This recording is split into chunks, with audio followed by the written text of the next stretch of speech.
আসসালামু আলাইকুম। সংবাদে আপনাদের সবাইকে স্বাগত জানাচ্ছি। আমি ফিরোজ তোহা। শুরুতেই সংবাদ শিরোনাম। বাংলাদেশের সর্বশেষ গুরুত্বপূর্ণ আপডেট সংবাদে আপনাকে স্বাগত। শুরুতেই সংবাদ শিরোনাম, পরে বিস্তারিত। শুরুতেই জানাবো, পরিবার অনুগতদের জন্য হাসিনার প্লট বন্যা। আইনের তোয়াক্কা না করে এক নির্বাহী আদেশেই নিজের অনুগত্য আমলা এবং পরিবারের সদস্যদের, বিচারপতি এবং সংসদ সদস্যদের পূর্বাঞ্চলে প্রায় 1150 প্লট বরাদ্দ দিয়েছেন শেখ হাসিনা।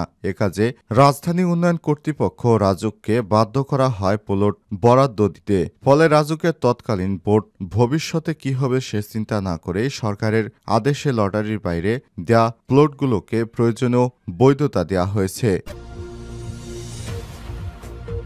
এরপর জানাবো, পার্কে আত্মগোপনে থাকা শেখ হাসিনার সচিবকে ঘিরে রেখেছে ছাত্র জনতা। যশোরের শেখ হাসিনার সাবেক সামরিক সচিব মেজর জেনারেল অবসরপ্রাপ্ত সালাউদ্দিন মিয়াজিকে ঘিরে রেখেছে ছাত্র জনতা। তিনি ঝিনাইদহ ৩ আসনের এমপি ছিলেন। এরপর পুলিশ এসে তাকে গ্রেপ্তার করে। এদিকে উপদেষ্টা পরিষদে রদবদল হচ্ছে। রাজনীতিতে সরাসরি যুক্ত হওয়ার লক্ষ্যে অন্তর্বর্তীকালীন সরকারের উপদেষ্টা পরিষদ থেকে সরে যাওয়ার ইঙ্গিত দিয়েছেন তথ্য সম্প্রচার, ডাক, টেলিযোগাযোগ ও তথ্য প্রযুক্তি উপদেষ্টা নাহিদ ইসলাম। চলতি সপ্তাহের শেষে বা আগামী সপ্তাহের শুরুর দিকে তিনি পদত্যাগ করতে পারেন।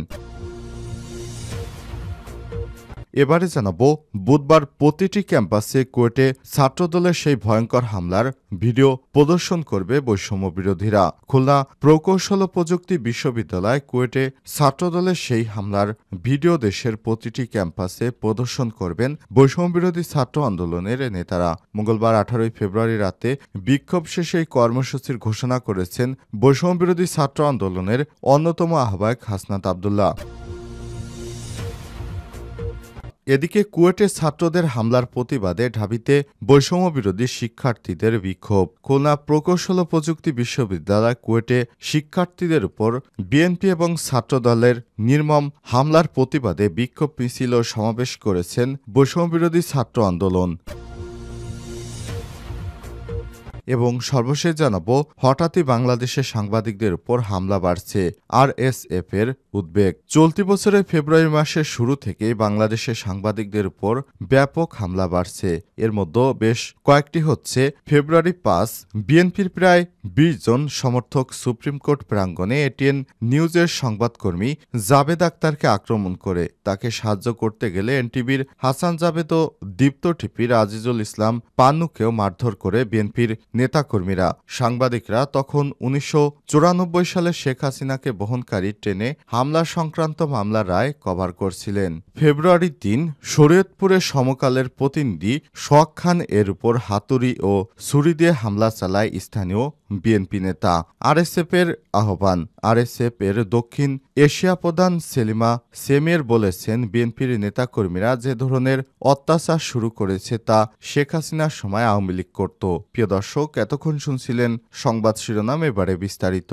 তবে তার আগে বন্ধুরা, অনুরোধ থাকবে সংবাদটিতে একটি লাইক দিন। এই চ্যানেল আপনি নতুন হয়ে থাকলে আমাদের সংবাদটি দেখতে দেখতে চ্যানেলটি সাবস্ক্রাইব করে রাখুন। কমেন্ট করে আপনার মূল্যবান মতামত জানিয়ে দিন। এবারে বিস্তারিত। পরিবার অনুগতদের জন্য হাসিনার প্লট বরাদ্দ।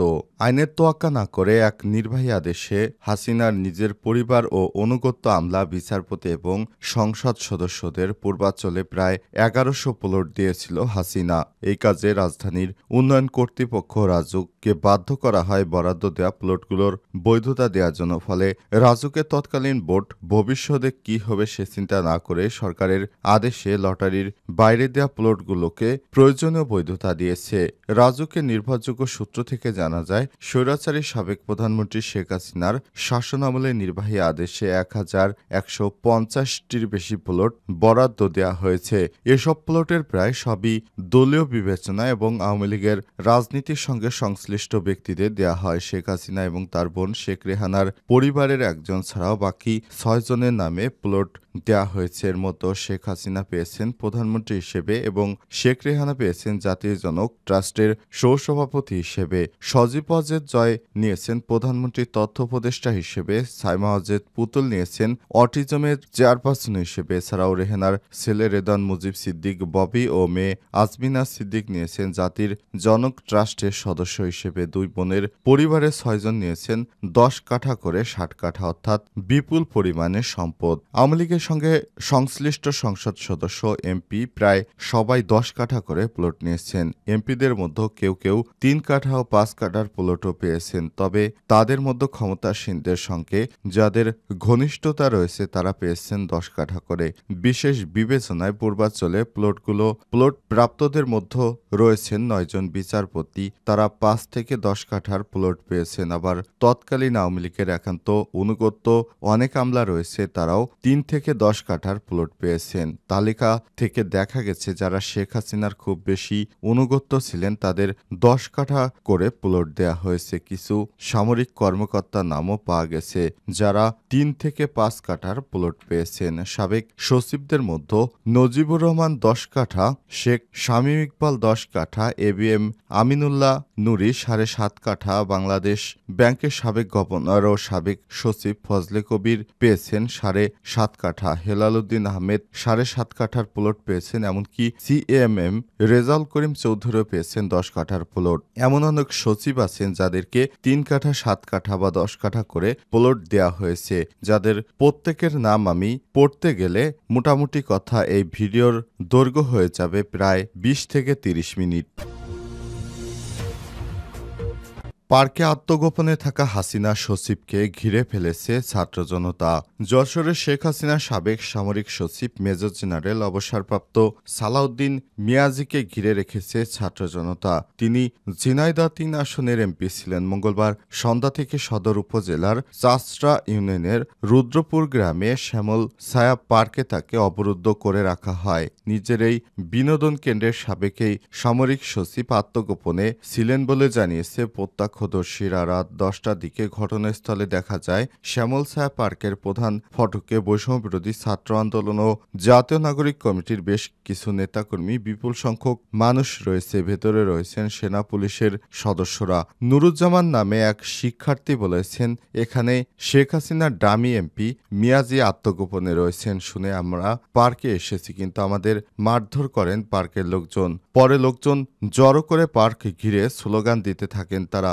বৈষম্যবিরোধী ছাত্র আন্দোলন যশোরের আহ্বায়ক রাশেদ খান বলেছেন, মিয়াজির আটক না করা পর্যন্ত আমরা ঘটনাস্থল ছাড়ব না। এরপর পুলিশ এসে মিয়াজিকে গ্রেপ্তারের পর বৈষম্যবিরোধী শিক্ষার্থীরা এই বাংলার হাসিনার দালালদের এই বাংলার ঠাঁই নাই ইত্যাদি স্লোগান দিতে থাকেন এবং তারা উচ্ছ্বাস প্রকাশ করতে থাকেন যে একজন স্বৈরাচারের দোসরকে গ্রেপ্তার করা হলো, যিনি একজন বড় ঊর্ধ্বতন কর্মকর্তা ছিলেন। উপদেষ্টা পরিষদে রদবদল হচ্ছে।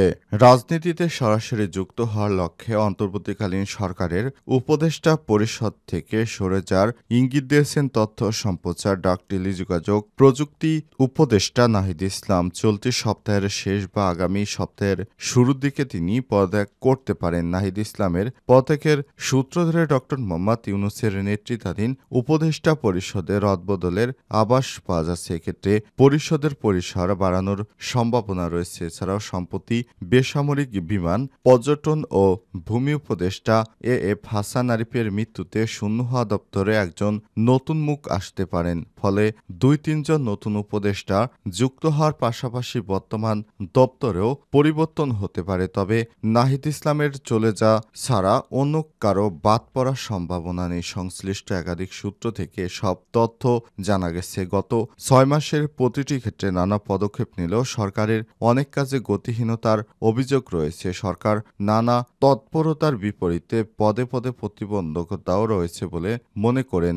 এজন্য একজন উপদেষ্টার 2-3টি মন্ত্রণালয়ের দায়িত্ব পালনের প্রসঙ্গ তোলা হয়। জানা গেছে গত 15 ফেব্রুয়ারি প্রধান উপদেষ্টার নেতৃত্বাধীন জাতীয় ঐক্যমত্য কমিশনের সঙ্গে রাজনৈতিক নেতাদের আলোচনার সরকারের কাজের গতি নিয়েও প্রশ্ন তোলা হয়। বেশ কয়েকটি দল সরকারের কাজের স্লোতগতির অভিযোগ তোলে। এ সময় প্রয়োজনীয় পরিসর বাড়িয়ে দিলেও সরকারের গতি বাড়ানোর পরামর্শ দেওয়া হয়। উপদেষ্টা পরিষদের রদবদলের প্রসঙ্গ জানতে চাইলে প্রধান উপদেষ্টার প্রেস সচিব শফিকুল আলম আমার দেশকে বলেছেন, নাহিদ ইসলামের চলে যাওয়ার একটা গুঞ্জন শোনা যাচ্ছে, তবে পদত্যাগ না করার আগে কারো বিষয়ে নিশ্চিত কিছু বলা যাচ্ছে না। আর কেউ চলে গেলে স্বাভাবিকভাবেই দপ্তর পুনর্গঠন হবে, রদবদল হবে, এটি স্বাভাবিক। এ নিয়ে এত উচ্ছৃঙ্খল করার কিছু নেই।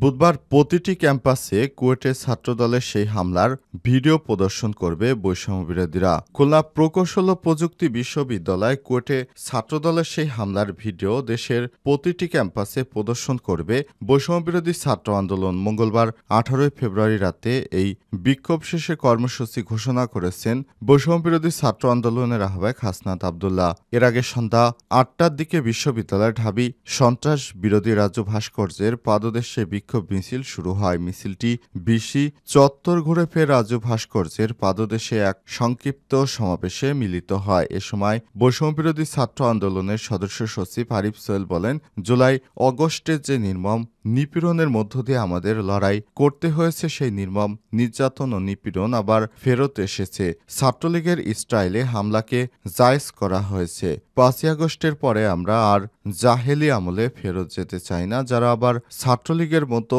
হতে চাইবে তাদের বিরুদ্ধে আমরা দাঁড়াবো।